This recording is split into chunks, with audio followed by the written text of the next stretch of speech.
What's up, guys? If you guys don't know who I am, you should know me by now, but I'm Marissa from Krietz Customs, and I am showing off another Krietz Customs build.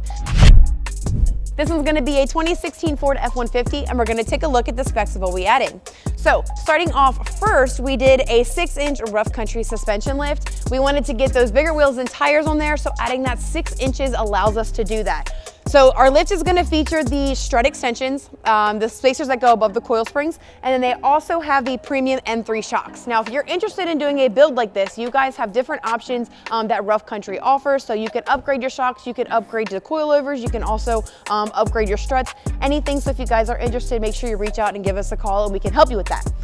But going down to our wheel and tire package, this is going to be a fuel contra. It's gonna be a 22x12 with a -44 offset. So it's gonna push that wheel out from your fenders. And then you also have the Nitto Ridge Grappler, which is a hybrid tire, and this one is a 35/12 50/22. So great for the snowy weather, also aggressive for the outside, great look on this F-150. Now, if you guys are interested in some different options for your truck, you guys can go to our website at KrietzCustoms.com. That way we can help you with some different fitment options or even upgrading your lift kit or leveling kit on your truck. Hope to talk to you soon.